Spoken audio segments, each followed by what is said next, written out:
the clenbuterol itself makes the muscle contract harder, which is consistent with some of the side effects of clenbuterol, which is cramping. In other words, if you yawn, too quickly and on clenbuterol, a lot of times you get a cramp right under your neck because the muscles just contract harder than normal.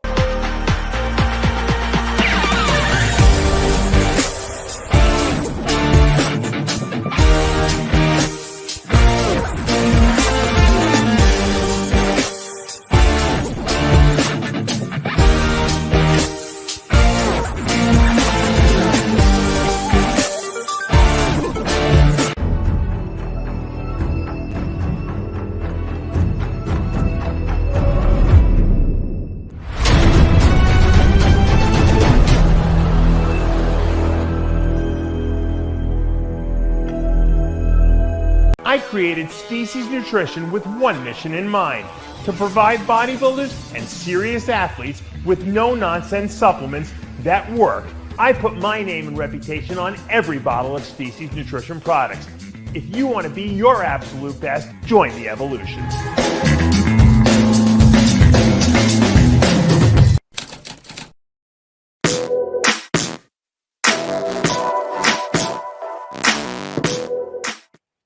RX Television, RXMuscle.com. This is Ask Dave, your 30-minute question and answer show with Dave Palumbo. Whatever's on your mind, be it bodybuilding, non-bodybuilding, it is all on the table as we now start to ease into the off-season period of bodybuilding. So now a lot more opportunity for us to sort of unpack things, break things down, reflect on the contest season that was, and start to look ahead to what we may be seeing over the next few months as far as storylines, as far as competitors, their plans for their competition season next year, and a whole lot more. But before we go to the question, Dave, our good friends at Titan Medical are running a deal. If you want to tell the fans a little bit more about it.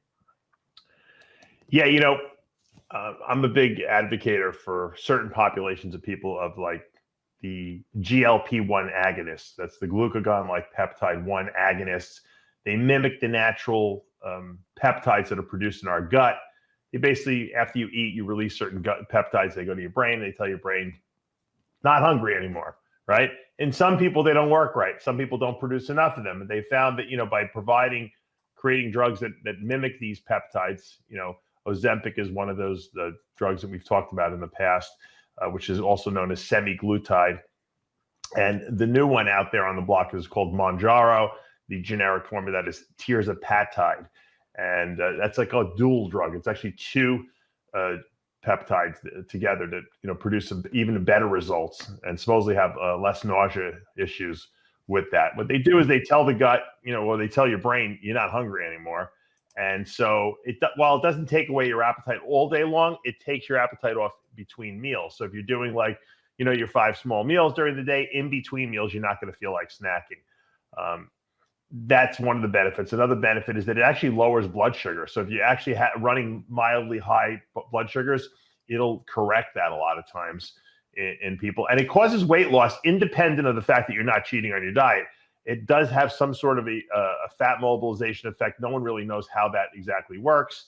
And it's relatively safe. The only contraindications is that, if you have like a history of thyroid cancer or pancreatic cancer, you don't want to take it. So that's the only, if you're in those populations, I would stay away from it. Like, not that I need it because I have no fat in my body, but I had thyroid cancer. I probably, I would be disqualified from taking that type of supplement. Anyway, our good friends at Titan Medical Center provide the tirzepatide peptide combination now, which mimics Mounjaro.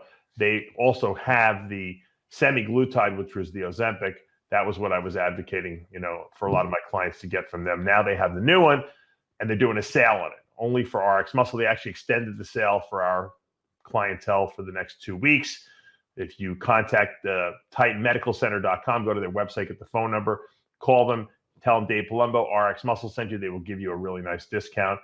It's way, way cheaper. Matter of fact, I went over some of the pricing with them. They're half price of what you would pay in a pharmacy. So assuming you can get your doctor to write your prescription for semaglutide or tirzepatide, which is known as Ozempic Mounjaro, it's going to cost you double if you go through a pharmacy versus if you go through TitanMedicalCenter.com. So if you're interested in trying it, you struggle with snacking, you're having trouble losing weight, and it's more so because you're not, it's hard for you to stick to your diet. This is something that I highly suggest. I have a lot of my women clients doing it, and they're getting some tremendous results, and they're really happy about the fact that they're not, starving themselves during the day, or they don't feel like they're starving themselves during the day, but yet they're still getting the meals. Now, there's been some, if you read some of the social media, a lot of the celebrities, have been criticized because they've been using it and they look very cachectic, or, they look like they're losing like muscle in addition to fat. And so there's been some like rumors, it causes you to lose, muscle and fat, but that's not true. It just takes away your appetite and it causes fat loss. But if you don't eat all day long, because a lot of these celebrities take a lot of it, they take higher dosages, they don't eat all day, and they lose weight, but they lose muscle and fat. And we know as athletes, physique athletes, we have to consume protein every 3 to 4 hours. Small meals throughout the day. If you do that and you work out, you're not losing any muscle. It doesn't cause muscle wasting. It just causes weight loss. But if you don't eat, all day long, you're going to lose. It's like you're starving yourself, and that's just logical. But social media loves to get a hold of these things. They don't understand the science of what's going on, and they disperse false information. So, guys, head over there to TitanMedicalCenter.com. Tell them I sent you. Thanks. Let's go to the questions. The first two questions on the show, of course, from the Dave Palumbo Experience. That first question, question about Testolyze. I've heard you speak about teens using it for acne and hormone balance. Is it suitable for his 17-year-old daughter? She doesn't have severe acne, but her mood swings, emotional state is way above average monthly mood swings. I don't like the idea of putting her on the pill. Any info experience on this is highly appreciated. Yeah, I love how these doctors, you get these emotional women during their teens, when they're just really getting their periods and they're going through puberty, and they love the fact that to put them on drugs. Right away they're putting them on the pill. They're trying to regulate hormones. God forbid a male wants to take some testosterone. You put him in jail. But that's not the problem. A lot of times the problem with women, and it's not. High DHT in some women will cause acne and hair thinning, and in teenage girls, definitely Testolyze really helps. 3 pills twice a day. Teenage boys too. It will help quell the acne, because acne is irritated in people who are prone to it by high DHT levels. So Testolyze will lower DHT into normal range, and that usually helps the acne.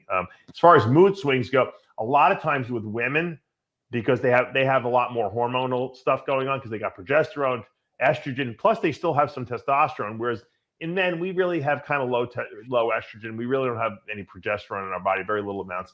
So we don't have to deal with that. So when they start getting these fluctuations in estrogen and progesterone during their monthly cycles, they get emotional. But what they're finding is, and this is research that's been around for quite a while, is that when you stabilize essential fatty acid levels in the body, most of the time, that really cures a lot of the PMS and mood swings that goes on with women, and the dramatic hormonal, fluctuations. Because mood swings, and it happens in men who take anabolics too.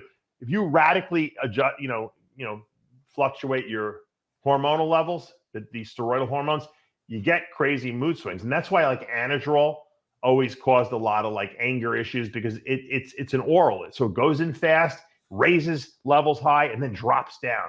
And so 1 minute you want to kill someone, the next minute you're crying, and that happens a lot with oral compounds. And so what I find in the women that works really well is giving them a good essential fatty acid supplement. The original research was done with evening primrose oil, which is the anti-inflammatory omega-6 fatty acids that most people don't get in their diet. We get the pro-inflammatory omega-6s, the arachidonic acid in chicken and beef and all that stuff, but we don't really get a lot of that anti-inflammatory omega-6 fat from evening primrose oil. We should probably be taking about 2,600 milligrams of that per day.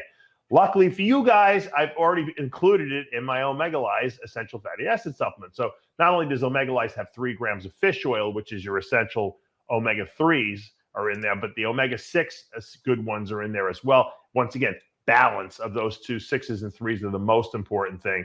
And because that evening primrose oil is so unique and you don't really get it in your diet, there's a lot of research. If you Google evening primrose oil and PMS and all that stuff, they show tremendous promise with that. And the reason is because you're balancing the essential fatty acids, which are precursors to make a lot of these hormones. So it makes sense, right? If you're not giving your body the raw materials, a lot of times your body can't make the hormones in the right levels, and then you get out of whack.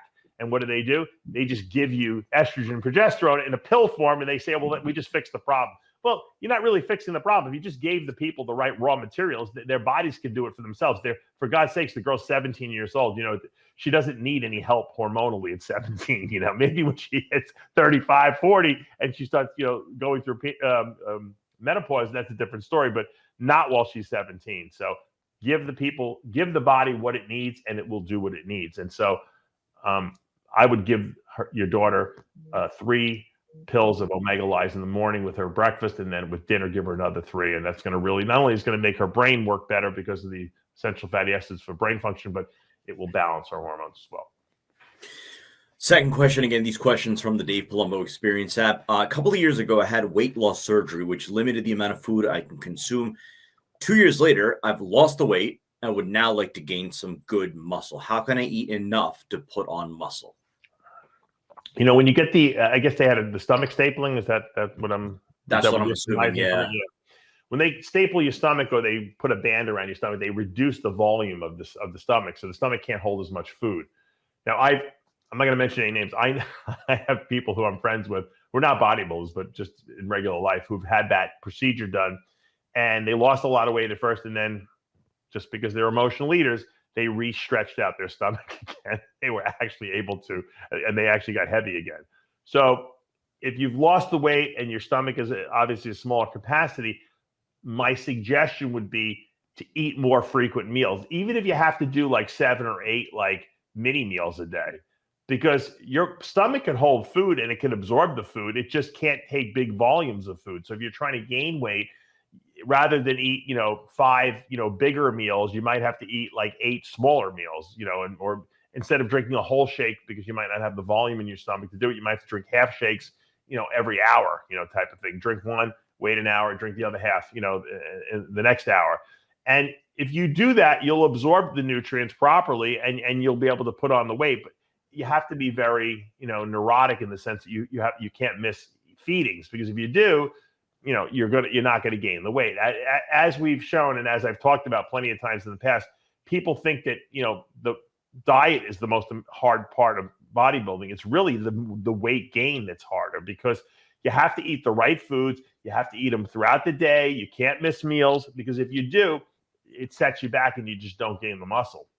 The key is, and I joke around, when I started putting muscle back on, I always said when I was at my thinnest and at my leanest, I said, if I want to gain weight, all I have to do is eat more, because I know I'm restricting my body's. I know my body wants to build muscle because I'm working out, but if I don't give my body enough food, it just won't do it. And so, recently in the last, 2-3 months, I've increased my food intake quite a bit. And obviously you see, I put a lot of muscle on. So it's 85% of how you look is the food that you take in. And that's just the way it goes. And you have to accept that fact. And once you do, you're going to get great results. Now, the Dave Palumbo Experience app is something I want to first thank everyone for who's a member of. It's $29 a month. You get all my videos, all my writings, all in one place. We put up a workout every week. I do a Q&A video just for the app members every single week. And then what I do also is I have an open forum where I answer everyone's questions and answers. So not only do you see your own questions and answers answered, you see everyone else's. So it's a really good learning tool. It's like a little encyclopedia in your back pocket. All my protocols are in there: off-season, pre-contest, drug cycles, all the diets I use for off-season, pre-contest. And so it's a very good resource. And once again, I want to thank you guys for supporting it, because we have a lot of members and a lot of active members, and that makes the app that much better. Thank you. Let's go to our questions from Facebook and from Instagram. If you're not already following us on Facebook, just type in RX Muscle. On Instagram, we're official_RX Muscle.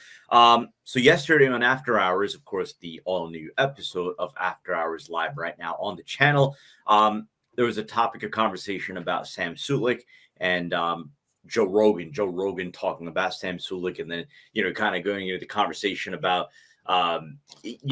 what's acceptable, what's not acceptable, social media, bodybuilding, etc. It was a really good episode, really good conversation. But, and I'm surprised nobody's brought this possibility up. I'll just ask you, it's from Chubby Guns Melon. Do you plan on getting Sam Sulek on the show for an interview? Yeah, I think that would be a great idea. I'd love to get him on.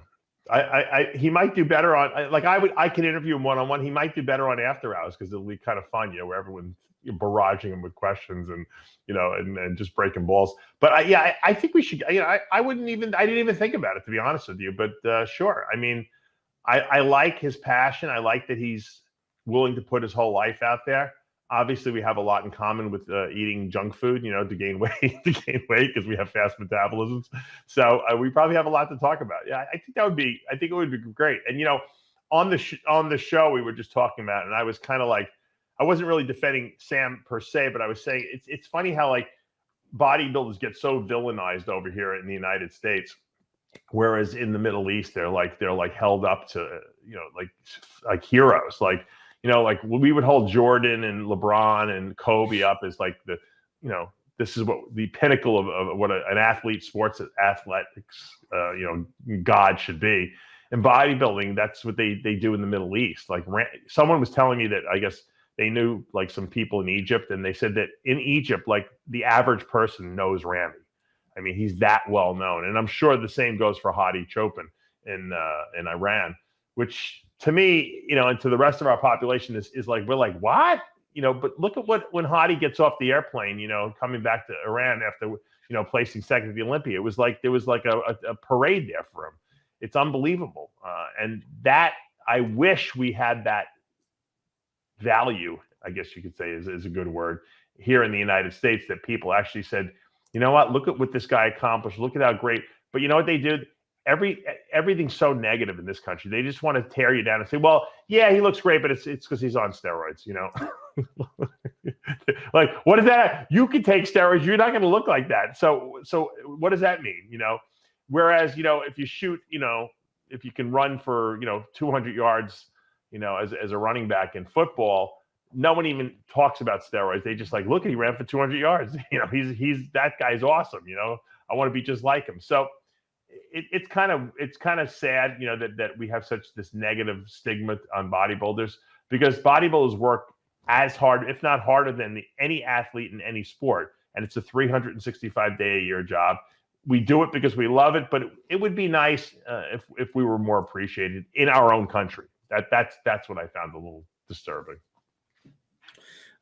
Good question here from Tanel56.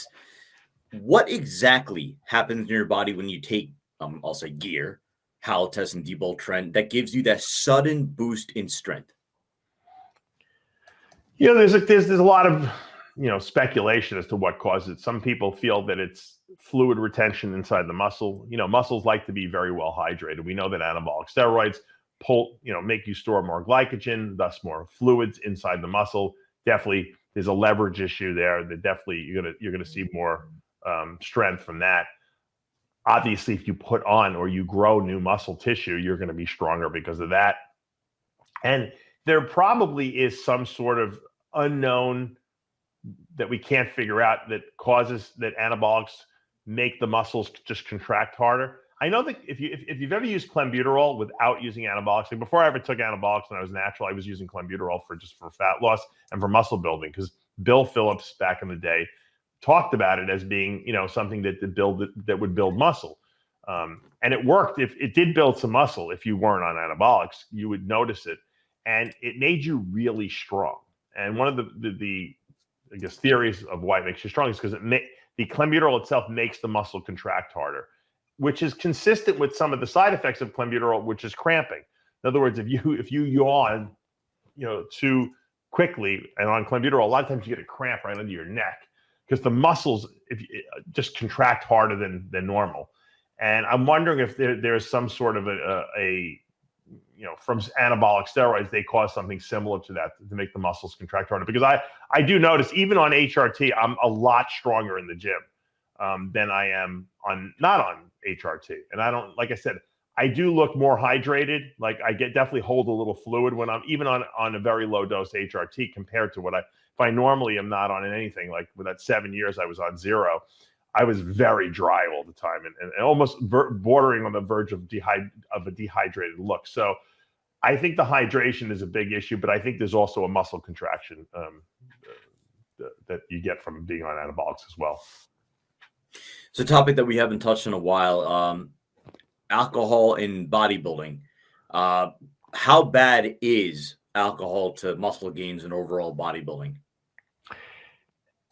I always tell this story about one of the mentors that I had growing up, was Dr. Mike. And he used to tell me, when I first asked him about anabolic steroids, I knew he used them, but I was always like, yeah, Dr. Mike, and I'd see him in the gym. What do you think about anabolics? He goes, I tell my kids, I'd rather you use anabolics than drink alcohol. Alcohol's poison, and it's poison for muscle. So ever since he told me that, when I was in my growth stages of building muscle and bodybuilding, I don't think I ever had a single drink. I don't think I had a drink at all until I met Steve Blackman. And then he used to get us bottles of wine, eat with dinner and stuff like that. That's when I started having my wine.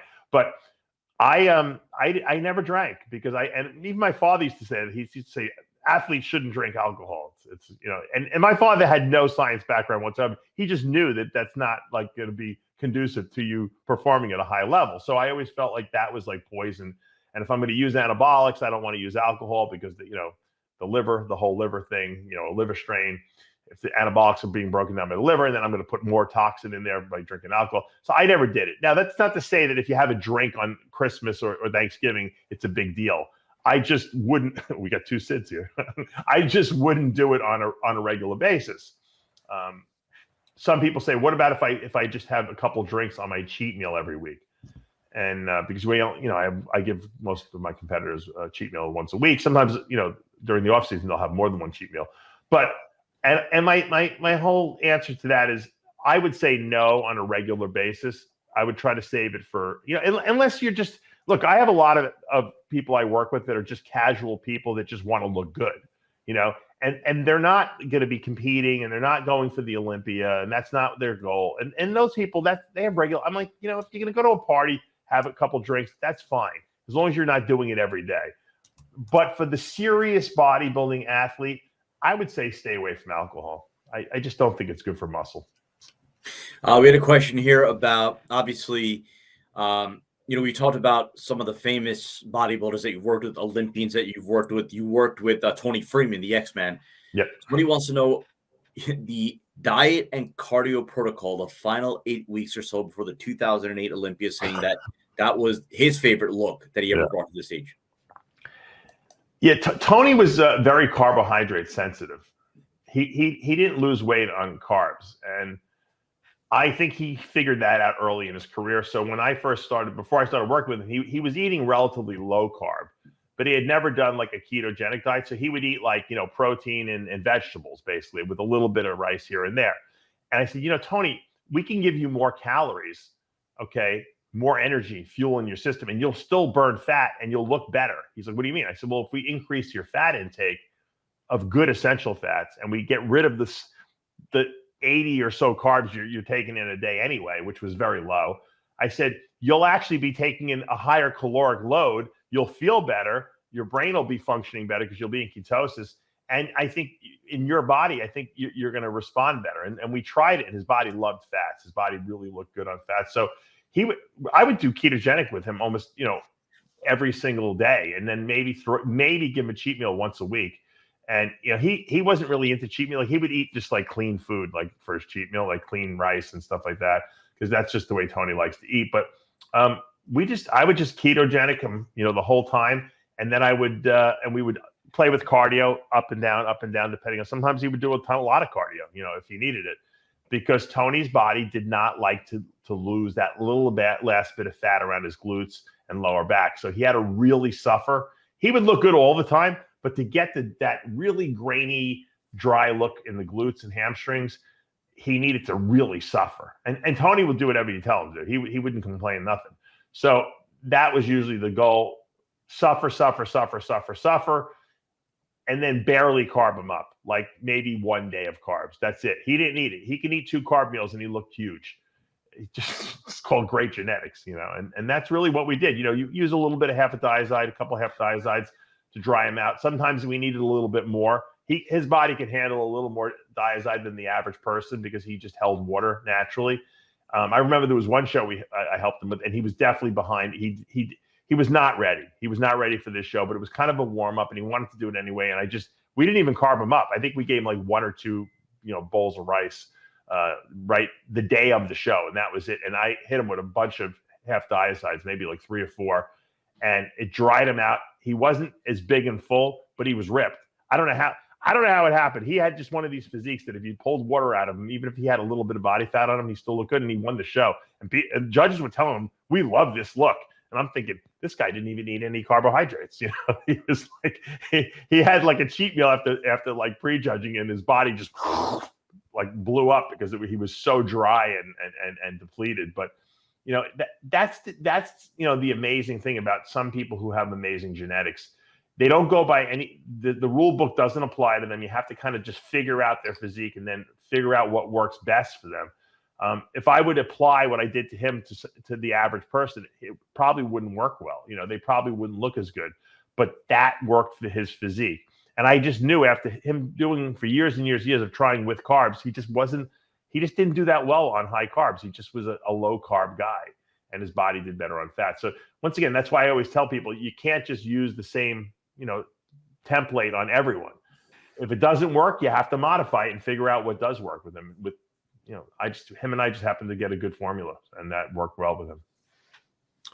Let's go to B. Wayne. I went to the doctor for a physical, had him check my test levels, told me my levels would have to be extremely low to prescribe TRT because I have prostate cancer in my immediate family. My maternal uncle and grandfather were diagnosed with it years ago. Is there a correlation between testosterone and prostate cancer? I've never heard this before.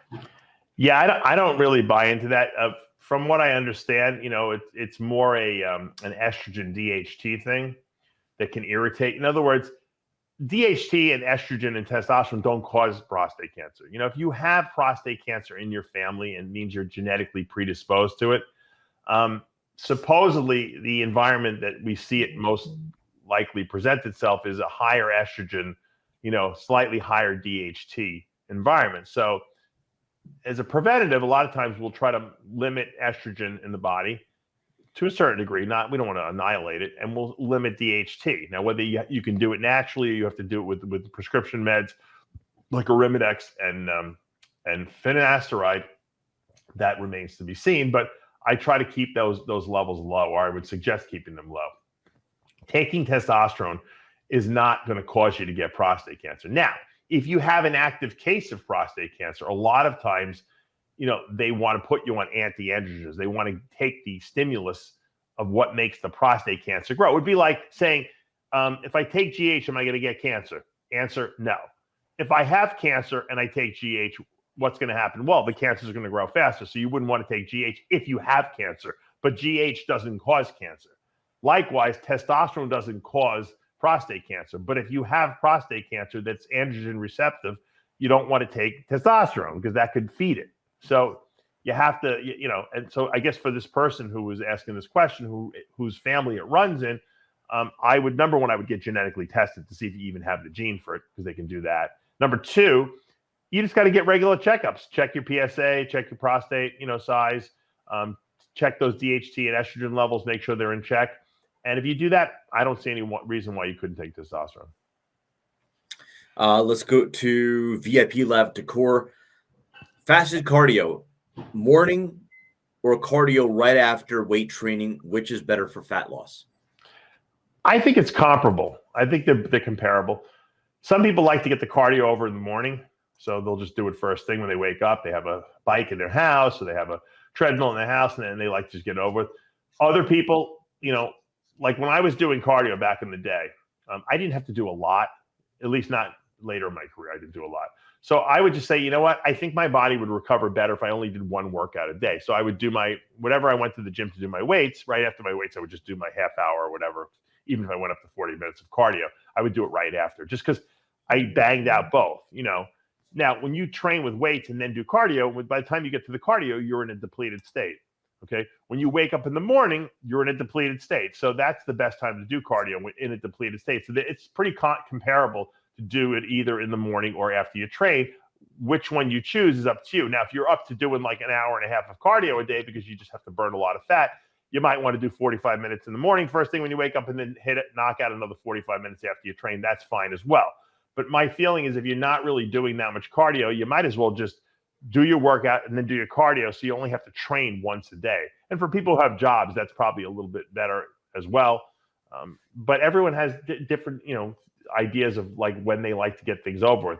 Like now that kids go to school, as soon as they are off to school, I go to the gym and get it over with. Whereas in the past, I would wait until later in the day because I just felt like I got a better workout. But I get tired later in the day. I do so much with RX muscle and I'm running around and I'm like, let me just go to the gym and get it over with. So once again, according to your schedule, it might change when you decide to do cardio. So either time is just as good. So another question about, oh my God, I'm like mixed up between both the timelines. Oh, T3. Is there an optimal time of the day to take T3 and should it be on an empty stomach? And can any other supplements affect its absorption? It's a good question. If I am on a thyroid replacement because I have no thyroid gland, and the conventional wisdom of the pharmacist and the doctors is take your, thyroid medication first thing in the morning on an empty stomach. So I take my T4 or levothyroxine, whatever. I take like a generic form of it, and I take it first thing in the morning on an empty stomach. But I don't produce any thyroid, so that's the most efficient way to absorb it theoretically. If you produce thyroid hormone already, okay, and you're just kind of supplementing with a little extra T3, if you don't absorb 100% of that T3 that you take because you took it maybe with a meal or you took it, later in the day, or you took it, whatever the case may be, you took it with some nutritional supplements, probably not a big deal, okay? So, but I usually tell my guys and girls, if I have you on T3, take it first thing in the morning. Sometimes we split the dose if it gets too high. If let's say you're taking 75 micrograms, I might tell someone to take 50 in the morning, 25 at night. And usually at night is before bed, and just usually most people are pretty empty stomach before bed, or maybe an hour before.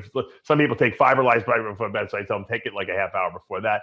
It shouldn't really affect its absorbability at all, but I don't know why they say don't take Cytomel with food. To me, it doesn't matter. I think they want to just make sure for people who are on replacement that they absorb it all, and that it does something, the food doesn't get, because the only reason I could think about that if you wouldn't want to take it with food is maybe the food would absorb some of the dissolved T3 and you wouldn't absorb it or something like that. I don't know. Fiber maybe bind it up. I can't really even conceptualize that you would lose that much of it, but that's what they tell you, empty stomach. So I would suggest doing it the way that the medical profession suggests. Take a couple more questions. One from Hassan Mohammed. How do you feel about liposuction or abdominoplasty for bodybuilders?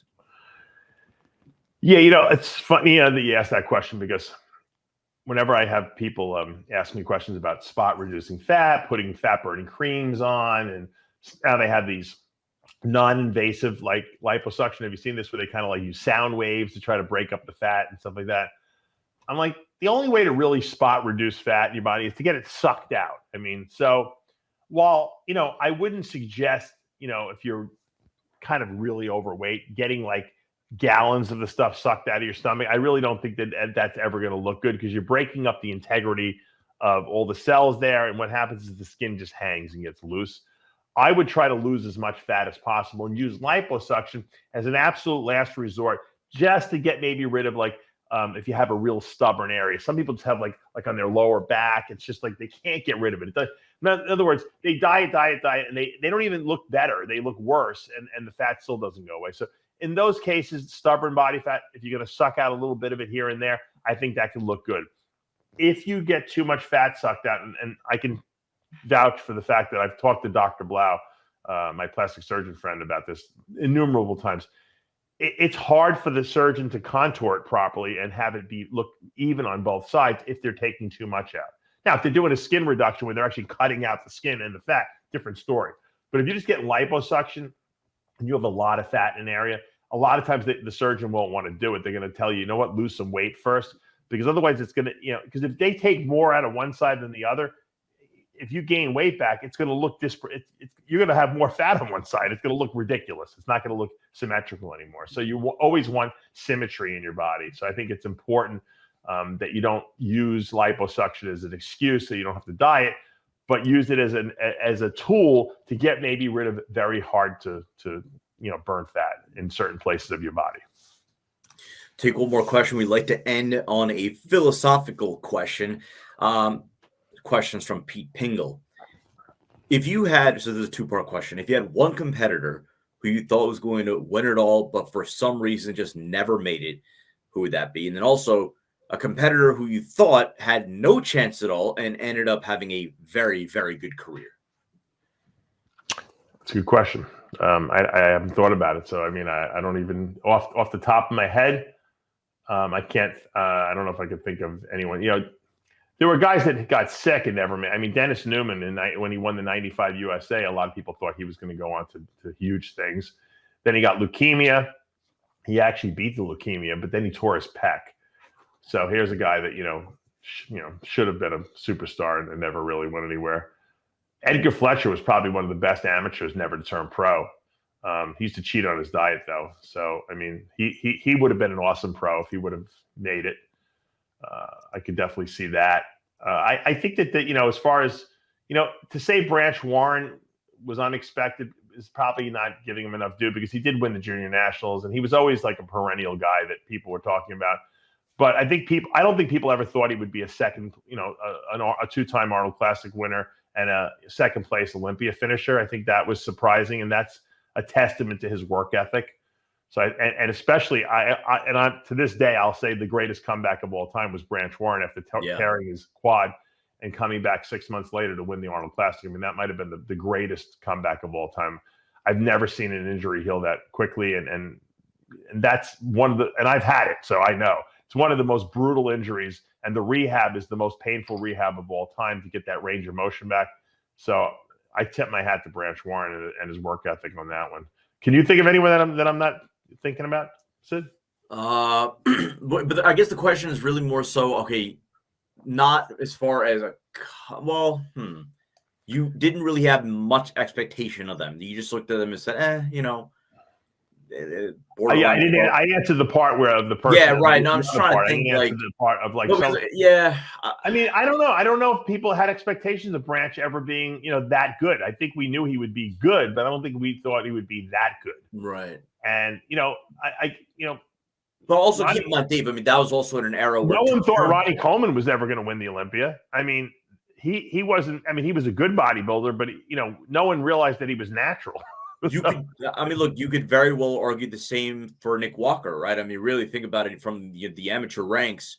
Yeah. One of those that, again, maybe they're just not a fan of his physique. He's had that from fairly early on in his career. But even then, it was like, all right, that's just not going to translate to the next level. And obviously, he's proved everyone wrong, at every step of the way. I'm just trying to think, like, every athlete that has ever put on an enormous amount of muscle and changed. I mean, Kai Green was always a good natural bodybuilder, but no one thought he was going to be like a top level pro. And then he decided he was going to use some anabolics, and his body just exploded with growth. So I mean, this is a really good question. I feel like this is what I know. You're obviously caught off guard with this. So it's really like one of those where you have to think about it, and then the more you think about it, the more names start to maybe emerge. I'm sure as soon as we hang up, I'll right. I feel like this will be one of those like you and Chris could have like an entire episode just on this or whatever, this very topic or whatever. But I was trying to think, like, I'll tell you one thing. I never would have thought Iris Kyle would have won 10 Miss Olympias when she came about. I remember she didn't have a lot of muscle in her body. She was always very ripped,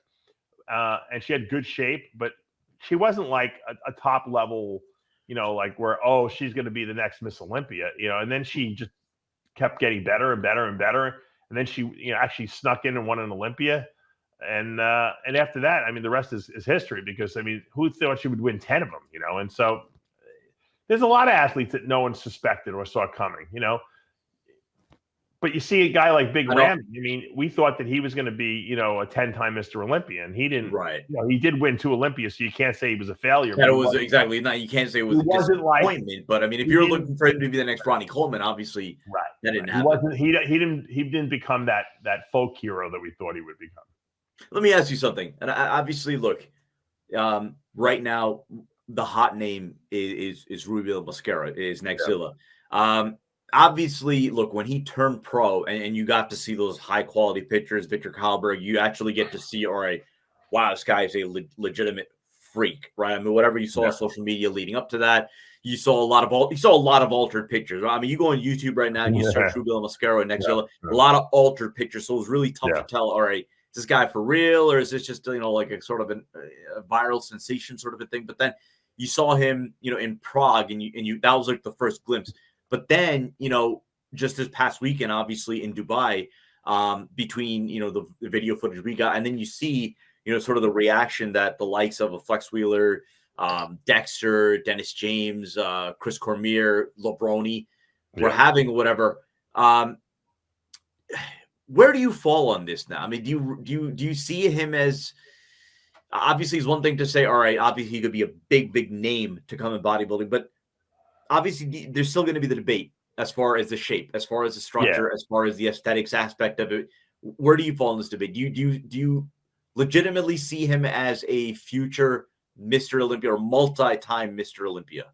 You see, you got to remember what Flex Wheeler and Dexter and Lebroni, what these guys are saying is they're seeing a snapshot of a person right now, 28 years old, and they're saying, man, this is an incredible physique at 28. Yeah. If he continues to progress at this rate, he can be one of the best of all time. That doesn't mean he will. It means that he has the potential to do that. Just like when we saw Ramy in 2013, we said this physique is for a 28-year-old guy has got the potential to be the greatest, one of the greatest of all time because of this. But he never really realized that. Ramy never really improved that much, I thought, from what happened in what we saw in 2013 to his best. The best that we saw from him. However, if Rubio makes the improvements and continues growing, like when Ronnie won the Olympia in '98, it was unbelievable. People couldn't believe what he went from '97 to '98. But then he even got better and better and better. Now, some people thought it wasn't better, but he certainly got a lot bigger. Okay, and I don't think anyone even anticipated that. Now, Ronnie could have just stayed what he looked like in '98 and '99, and he probably still would have won Olympias, but he would never have gotten maybe that mythic status that he had when he competed at almost 300 pounds in 2003. So having said that, will Rubio get to that level of freakish, crazy, undeniable, unbeatable Mr. Olympia? He could. He has the potential to do it, which is what the excitement's about. But only he knows if he can do it. Can he stay injury-free? Can he stay mentally focused? Can he not let any distractions in life affect him? I don't know. That's the fun of the whole thing, seeing where he can take it, and what he can do with it. I don't think anyone expected Nick Walker to tear a hamstring before the Olympia this year. He might have won the Olympia for all we know this year if he hadn't done that. But so things happen, life happens. But I think that Rubio has the tool set for sure. He's got all the building blocks, but now we have to see if he can actually carry out the plan, so to speak. It's a very interesting question, and I think it's one that could certainly lead you down a rabbit hole when you think about over the course of the last 20, 25 years, as far as bodybuilders who you thought coming up were going to be big time, and it may just not have happened, or bodybuilders that, they came along, and then lo and behold, you may have not had the biggest expectations of them, and here they are, sitting among some of the best over the course of the last quarter of a century. So Matt Mendenhall was a disappointment. I mean, a lot of people thought he would be the next Mr. Olympia, and he never even turned pro. He just couldn't bring the conditioning that he needed to the stage, and it was very competitive back then, if you remember. So, and when he made his comeback, that was the year Lebroni won the Nationals in '91, and Flex Wheeler was second, and DeMeo was third. Ronnie Coleman was in there. It was not easy. So sometimes your time passes by if you don't act now. If your time is now and it takes you 5 years to get to where you need to be, sometimes that's you've missed the peak, so to speak. Well, what do you think? Comment below. Who do you think may have been one of the best overachievers relative to their expectations, and then I guess who may have been one of the biggest disappointments of the last 25 years, given what we thought that they were going to be. Right now on the channel, only episode of After Hours, recorded live yesterday. Of course, Sunday night's episode of Heavy Muscle Radio. We have some content, some interviews that we did at the Dubai Muscle Show. Right now, we have a snippet from Phil Heath and Ronnie Coleman. What we're going to do is the full talk was about an hour and a half. So what we're going to do is we're going to release that as a premiere, probably over the course of the next couple of weeks. Right now, live on the channel is a one-on-one with Larry Wheels. We had a few minutes with him. Larry Wheels talking about how he gained 55 pounds, not in 6 days, but in 2 days. And we had some fun with that. So that's live on the channel. We'll also have an interview with Andrew Jack. So this was a really cool segment because, there's a lot of mystery around Andrew Jack. Not many people know really a lot about him. So he was kind enough to allow us some time with him at Binu's gym. They have like a whole podcast set up there. It's really cool, really nice, really advanced, if you want to call it that. So we sat down, we had a good conversation about, his origins in bodybuilding, him going from not having a social media account 2 years ago to now, obviously, the popularity that he enjoys, sort of a chance encounter that he had with Larry Wheels, which, eventually got him into, the powerlifting and, onto Larry Wheels videos where he got that immediate overnight, fame, and then eventually deciding to go into bodybuilding, and the rest is history, and now sitting atop, really in the elite class of bodybuilding. He also gave some insight as far as that Arnold Classic final between him, Samson Dowda, and Nick Walker, prejudging in the finals, and what he thought going after prejudging and then going into finals. So it was a really, really clarifying talk. A lot of good things, a lot of things that you may have not known about him. Dave, do you know he's an electrical engineer? That's what I heard. That's why I told you got to interview this guy. I said, find out about it. Yeah. So a lot of cool things to come out from that one. He's still actually working as an engineer? He is. Yes. He reveals that he's actually still working as an electrical engineer. That's why he doesn't care if people offer money to show up at shows. That's why. It's incredible. Very, very, very, very cool. Very smart. He made himself. He's not dependent on anyone. He can do his own thing. He can be his own man and show up at these shows and do whatever he wants. Once you're I'm glad we had a conversation because you really get to hear just how smart the guy is and just how much of an analytical approach he has to life, to bodybuilding. So really cool talk that we had with Andrew Jack. That's going to be released over the course of the next couple of days. I'm trying to think what else. And then also really cool, privilege for me being, just a fan of these guys. We got an opportunity to talk to Flex Wheeler, Dexter Jackson, Dennis James, Kevin Lebroni. I'm trying to think. Yeah, at the Dubai Muscle Show. Basically, we got them all in one video. So really cool. Get to hear them impart some wisdom, impart some really cool stories or whatever like that. So it was kind of an off the cuff thing. It was not like a structured interview. It was literally me walking around to them or whatever. But it was awesome. Really cool. They had a great time. They really appreciated having that kind of a conversation. So we're gonna have that. We're also who else? We had Breon Ansley, former two-time Classic was the Olympia champion, Giselle Machado. So we'll all package that all into one video so you have a good 35 minutes worth of good quality bodybuilding content. So a lot to expect from this past weekend. And then, of course, Dave and Lee Priest tomorrow. I'm sure. But I think we're going to try to make it happen. He's still in Italy, but he's leaving today. Oh, yeah, that's right. I might actually record with him after this show is over to sneak it in. I do want to thank Muscle Tech, though, for their sponsorship 100%. Of all the coverage at the Dubai Muscle Show. They did sponsor that as well as the Olympia. And so it always makes it a lot better. And we produce a lot more content and a lot more quality content when we have a sponsor behind us. We'll go to these shows anyway, but I want to just thank Muscle Tech for believing in us, stepping up to the plate and putting, that sponsorship money behind us. Thank you. So again, if you haven't already done so, subscribe below, hit the notification bell. You're not going to miss anything we have coming up over the course of the next few days. A lot of quality bodybuilding content coming up over the course of the next few days. If you like what you're watching, hit the like button, comment below, and as always, we appreciate all of your support. For Dave Palumbo, I'm Sadiq Faruqi. We'll see you next time.